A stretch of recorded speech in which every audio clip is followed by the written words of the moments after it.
La Escuela El Arado y el Mar presenta El cielo encapotado anuncia tempestad. El cielo encapotado anuncia tempestad. Y el sol tras de las nubes pierde su claridad. Oligarcas temblar. Horror a la oligarquía. Oligarcas temblar, viva la libertad. Oligarcas. La trinchera chavista que pone a temblar a los oligarcas.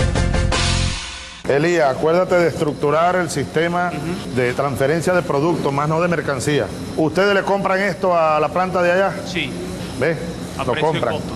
Lo compran. Pudiera no ser necesario comprarlo, sino transferir productos. Hay que avanzar en eso, Elías. No caigamos en ese tema ahorita, pero es importante. Anoche estaba hablando con Rafael Ramírez sobre eso, con las industrias petroleras, sobre todo la fábrica de tubos. ¿Por qué una fábrica de tubos, que es del Estado, de la Revolución, hace los tubos? Primero, que viene del acero. ¿Por qué Sidor tiene que venderle el acero a la planta de tubos si la planta de tubos también es de la Revolución? ¿Por qué la planta de tubos que hace el tubo tiene que vender los tubos a PDVSA? Ese sistema no se aleja mucho del sistema del mercado capitalista. Todo lo que producimos se convierte en un dinero, en una mercancía. Si el cemento lo hacen los trabajadores, lo hemos recuperado, ¿verdad? Ponte tú que aquí estamos haciendo cemento y aquí está el cemento. ¿Por qué ahora yo, la planta de cemento, le voy a vender esto si esto es producto social al Ministerio de Vivienda que está haciendo vivienda? No tengo por qué vendérselo. No tengo por qué vendérselo. La leche de Perijá no tienen ustedes por qué comprarla, debería ser insumo para la producción. Ustedes se estarán haciendo muchas preguntas ahí, como yo me las he hecho, pero ya yo las he respondido todas a través del estudio. Ya yo sé cómo es. Hay gente que pudiera no saber cómo es. Elías, hay que hacer la escuelita, el taller, para que todos tengamos claro cómo es la cosa. Muy buenas. Horror a la oligarquía está en el aire. Está en eladoyelmar.blogspot.com.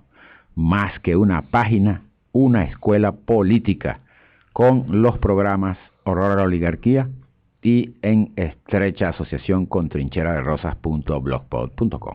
Lo que no está aquí, está allá. Retransmiten las emisoras Voces Libertarias en Caracas, Radio Izquierda en Vargas, Radio Emisora Cultural de San Antonio de Miranda, Radio Coroba en Bolívar, Radio Chamariapa en Anzoátegui, en Lara, Ondas del Cercado, Radio Crepuscular, Radio Venceremos en Barinas, Voz de la Libertad, Radio Unión, Radio Catabre. Fuera del aire en el Yaracuy, en San Felipe, el alcalde superpoderoso nos sacó de Radio Sandino. El teléfono para recibir sus mensajes, el 0412-977-6761. Estamos también en Twitter, @ungranoDeMaíz, @El Arado y el Mar. Y al correo, elaradoyelmar@gmail, pueden mandar textos más largos. Listo, dije todo, no pregunten. Arma la escuelita, Elías. Ese audio de Chávez desde la chocolatera, noviembre, es un hito, un punto de inflexión en donde creo que fue que decidieron, no, este tipo hay que matarlo. Pronto. Ya, se pasó. Ese es el pensamiento revolucionario más elevado de Chávez. Llegó a entender en su profundidad el sistema presupuestario del Che. Entendió bien la Revolución Cubana, entendió bien al gran teórico, además de todo lo que se conoce del Che, que fue Ernesto Guevara de la Serna. Dale. Bueno, ¿qué hacemos? ¿No van a decir nada de Hausman and Mendoza and Company? Eso es inexplicable. Lo del audio que presentó ayer Diosdado. No el audio. Lo había dicho el presidente el martes, aquello, nada más que no había dicho que era Mendoza y que había una conversación telefónica. A mí me llamó la atención que haya pasado tan desapercibido. Ayer Diosdado lo puso ahí al comienzo de su programa y buena parte de su programa le dedicó a eso, ¿no? Claro, pero es inexplicable cómo le hacen propaganda a eso. ¿Qué quieren? Quedó en evidencia lo que se había dicho en 2 o 3 columnas atrás. ¿Cuál sería?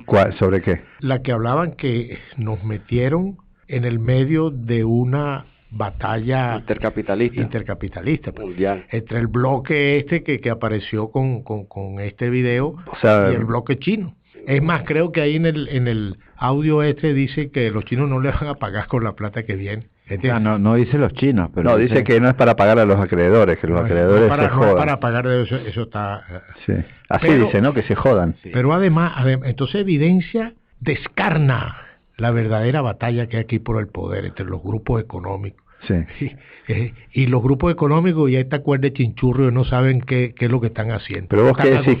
Vos decís que más que perjudicar la imagen de Lorenzo Mendoza, la difusión de este audio lo promociona como futuro presidente, digamos. Yo no llego a decir eso porque hay mucho loco por ahí escribiendo y después van a decir que uno saltó la talaquera. Lo que sí es que evidenció la verdadera batalla. Uh-huh.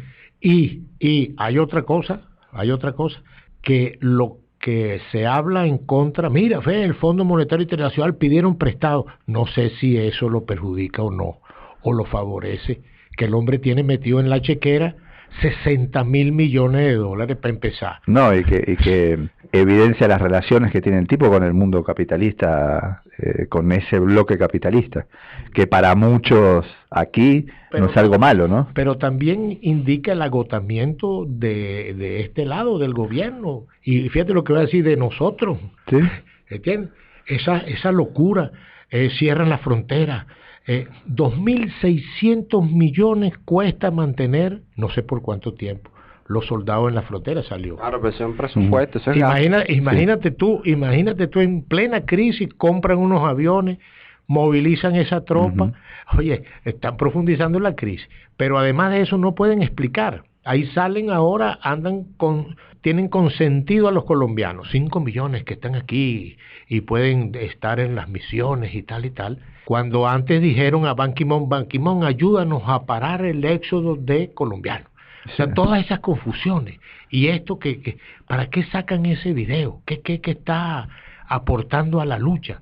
Que hay dos bloques socialdemócratas peleando la hegemonía. No, salvo que tomen decisiones que realmente se crean que lo que se escuchó en ese audio es una conspiración contra la revolución bolivariana y tomen medidas. Si Lorenzo Mendoza es un conspirador, o tiene que ir preso o hay que quitarle a la empresa, claro, la Polar. Pero eso es lo que te estoy diciendo. Por eso, pero te digo, sería actuar en consecuencia. O sea, vos tomás una decisión para hacer política. Pero es que si no, dejás el audio ahí guardado y te vas a cuarteles de invierno. Cuando un gobierno se agota uh-huh. de la ideología, queda paralizado como el segunda base, aquel que no sabe tirar acá sí se como 3 y 2 se queda con la pelota en la mano, se queda paralizado, sí, congelado. Así está el gobierno. Fíjate, sale Freddy Bernal y dice, por cierto, la columna de él muy bien escrita, uh-huh. está de primera en Aporrea, amaneció ahí, y dice que los de la oposición tienen planes para diciembre, planes violentos, y explica por qué. Más nada. Al final dice, bueno, hay que prepararse. Un tipo que es del gobierno, que es un vocero del gobierno y tal, hay que prepararse. Y comando. Ahora dicen, mira lo que hizo Lorenzo, esto es que no, hay que prepararse. Esas son las dos palabras, hay que prepararse, eso es mentira. Así no sirve. Señor, diga qué es lo que va a hacer. Van a ir a unas elecciones diciendo que los tipos no quieren reconocer los resultados ganadores, que es el gobierno el que va a ganar. Y que de paso ¿para qué van? ¿O es mentira? Eso sí es mentira. Uh-huh. Ajá. Y el otro, sueltan a Lorenzo, pero no toman medidas. Pero si es verdad que está conspirando contra la patria, traidor a la patria, oye, por lo menos métanle un susto, ¿verdad? No, sigue normal. Entonces es un gobierno paralizado. Y eso no lo inventé yo. Y esa posición la reafirma Pablo Medina en un programa de televisión, donde plantea desconocer los resultados si ellos no tienen beligerancia en el conteo de los votos y pero fíjate tú, metiéndonos ahí, señor, las encuestas todas están dando 20% de ellos arriba. Entonces el gobierno insiste en negar eso y en seguir profundizando las causas de esa desventaja, cuando debía de declararse en emergencia y remontar eso, como hicieron las Águilas que le ganaron a los Azulejos de Toronto. Los Azulejos. Los rancheros de Texas. Claro. En el último inning. Sí. Claro. Señor, asuman la emergencia en que están o en que estamos. Se le ha dicho en varios textos. Bueno, dicho esto, Humberto, ¿qué le parece si pasamos a nuestro texto rojo de hoy, texto subversivo, que hemos intitulado Guaycaipuro en resistencia contra adecos, neoadecos y chinos? Guaycaipuro es emblema de la resistencia indígena contra el Imperio Español. Por eso debe conmemorarse. Es el inicio simbólico de una larga línea de nuestra rebeldía en contra de la desigualdad, de la explotación, contra el esclavismo, el feudalismo y el capitalismo. Es el inicio de una lucha que continúa con Bolívar, con Zamora y sigue vigente con Fabricio, Américo Silva, Argimiro. Es la milenaria batalla que desde Espartaco, desde Cristo, sucede entre los explotadores y los explotados. Solo en este contexto entenderemos el significado del cacique y podremos ser dignos de su memoria. Guaycaipuro, su lanza al servicio de la causa de los explotadores capitalistas, es un absurdo. Saturno, que es de la parroquia de La Vega, igual que yo, ¿te acuerdas el nombre de los indígenas los indios de La Vega? Los Toromaima. Toromaima se llamaban los de La Vega, sí. Pero hay una cosa aquí que dice que Guaycaipuro es el emblema de la lucha contra el Imperio Español. Sí. Pero yo diría que el emblema contra la lucha de todos los imperios de esa época, porque pasa que llegó aquí fue el español, pero estaban los ingleses, los mismos franceses, y es emblema de esas luchas libertarias que han surgido en este continente. Es correcto.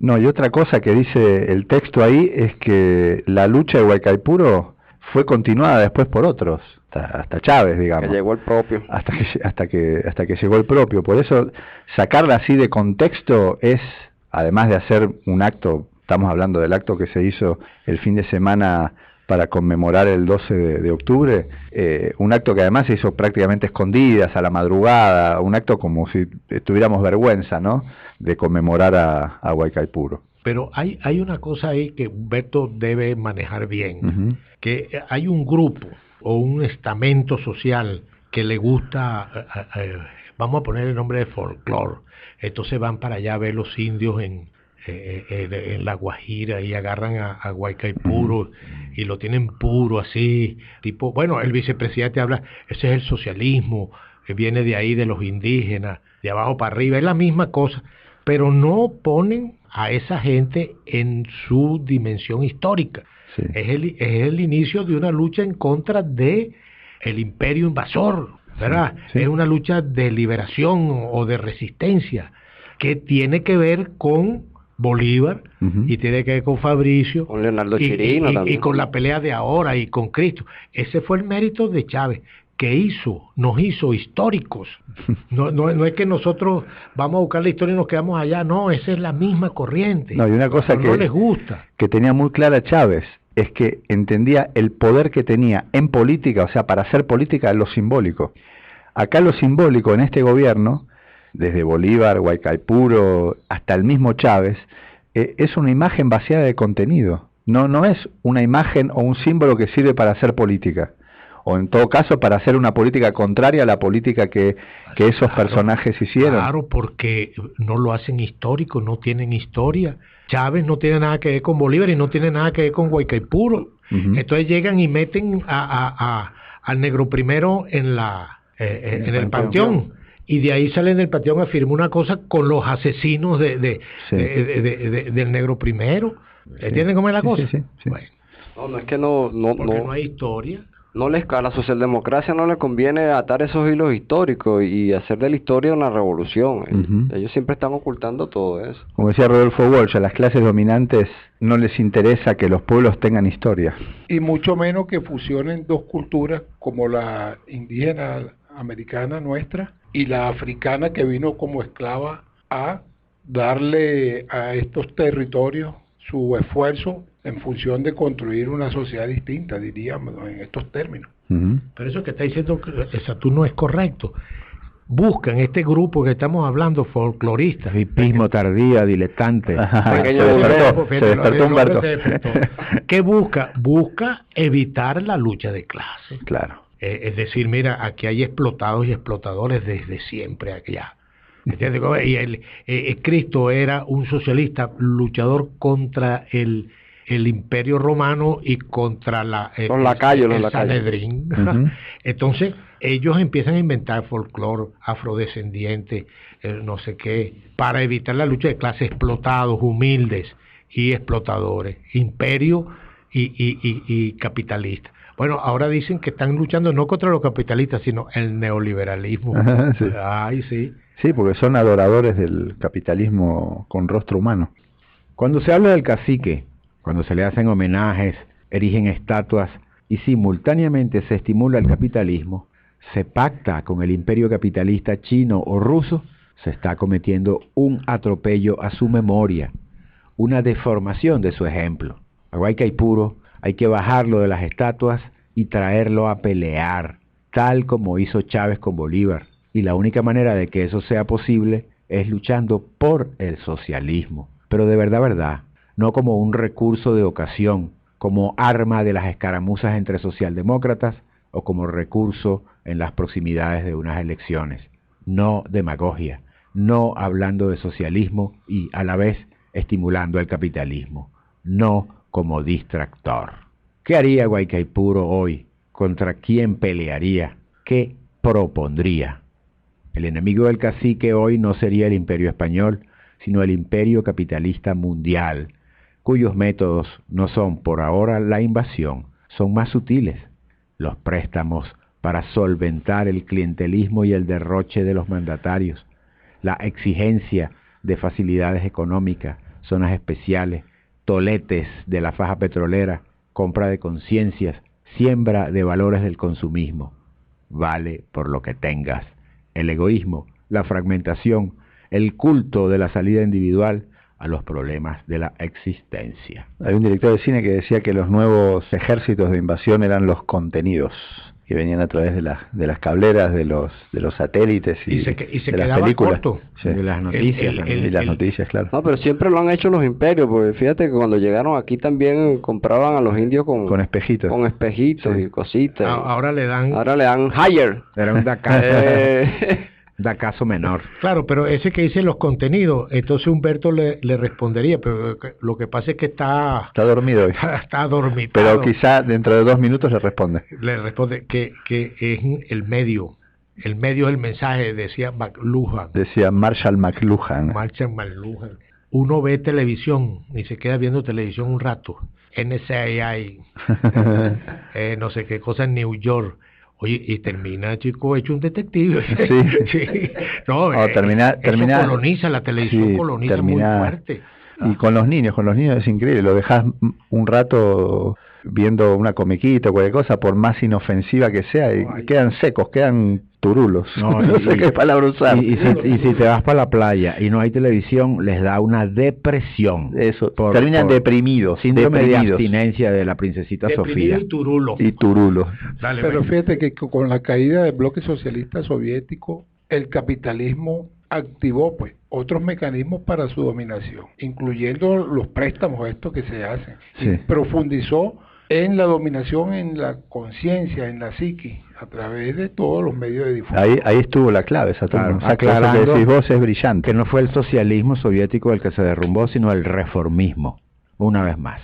El enemigo sería el capitalismo nacional, siempre caricatura aliada al capitalismo internacional que funciona como ejército de ocupación. Eso lo dijo el Che, Ajá. el Che de la chocolatera, quien estaba hablando ahí. Era el Che realmente, el que se entrevistó con Chávez allá en La Habana. Por cierto, hay que meter al Che ahí donde dice, en la columna dice, se continúa con Jargimiro, no sé qué, y el Che. El Che, sí. Mira, nunca hay que dejar por fuera el Che. Entonces el Che decía, no hay burguesías nacionales, solo caricaturas de burguesía. Sí, el furgón de cola del imperialismo. Claro. Y hoy lo diría con más convicción. No, hoy el Che diría, se lo dije hace 60 años, y siguen con la misma. ¿Cómo fue que dijo Maradona? Falta mucha gente. Oye, falta mucha gente presa. Usted habla del Che, no hay que dejar pasar el Che así. ¿Cómo cae la Unión Soviética, verdad? Profundizando las armas melladas del capitalismo, que el Che le dijo que no. Esos que hoy homenajean al cacique, ayer nomás entregaron parte de la faja a los antiguaycaipuros de Perejabat, tripulantes de las carabelas de Fede Industria. Los enemigos serían los neoburgueses que crecieron amparados por el dólar robado, por el oro que llevaron a las arcas imperiales, los parareformistas que aupan todo este desastre y funcionan como nuevos capitanes generales del imperialismo colonizador. Esos son los enemigos del cacique, y qué hipocresía.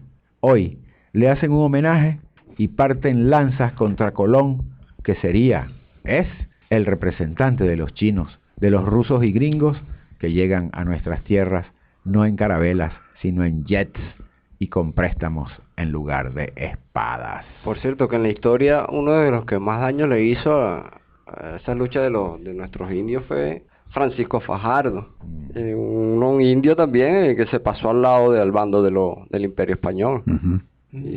Yo pensaba que Francisco Fajardo era una avenida. No, una autopista. Bueno, ese mismo lleva, por cierto, su nombre. Mucha gente transita por la Fajardo y no sin saber quién era. Pero fíjate que es interesante que la historia de la humanidad se repite, pero no como decía más de una vez, sarcasmo y tal. Se repiten las corrientes principales de los hechos históricos. Tú dices, bueno, ¿quién sería el equivalente a los tripulantes de la carabela que venían para acá a saquear? Sí. Lo que están saqueando ahorita la faja. Sí. ¿Qué papel hace Pérez Abad? Bueno, sería un capitán general o un oficial del ejército español aquí, un mariño, una cosa de que vino a pelear con Bolívar. Empatado con una india.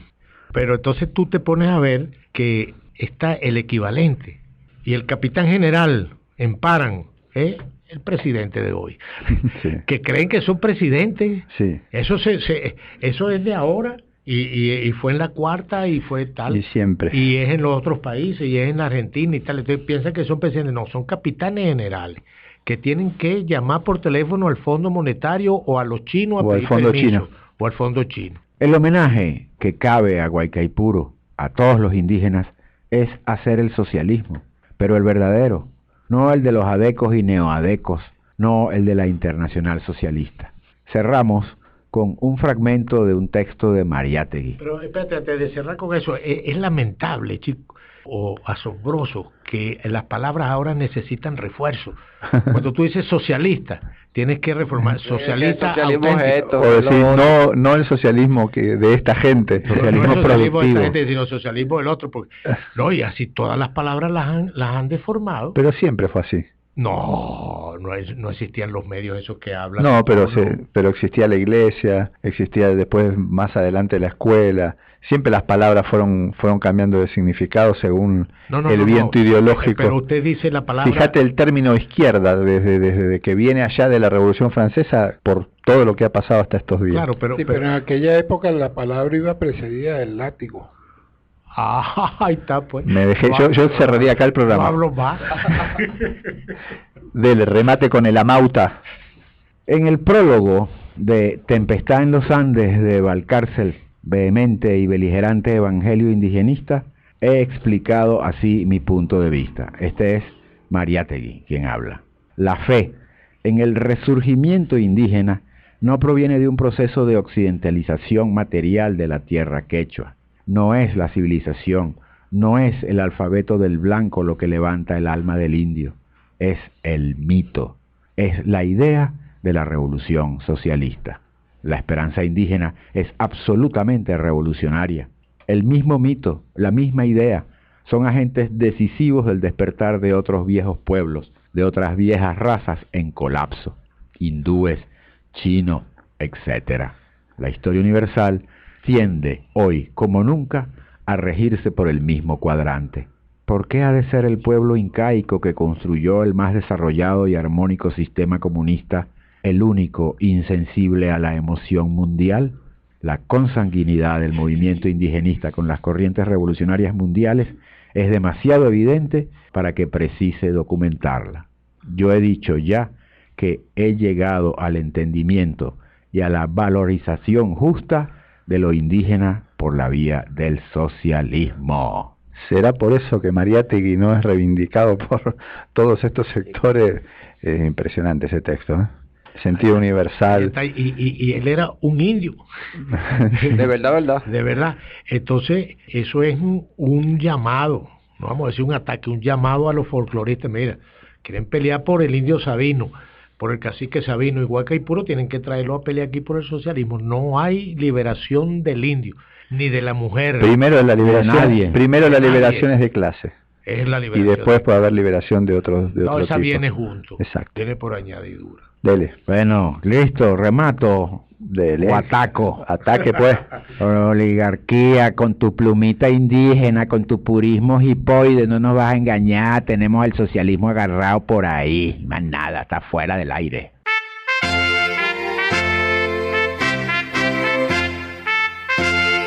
La Escuela El Arado y el Mar presentó El cielo encapotado anuncia tempestad. Horror a la oligarquía. La trinchera chavista que pone a temblar a los oligarcas. Oligarcas, temblad, viva la libertad.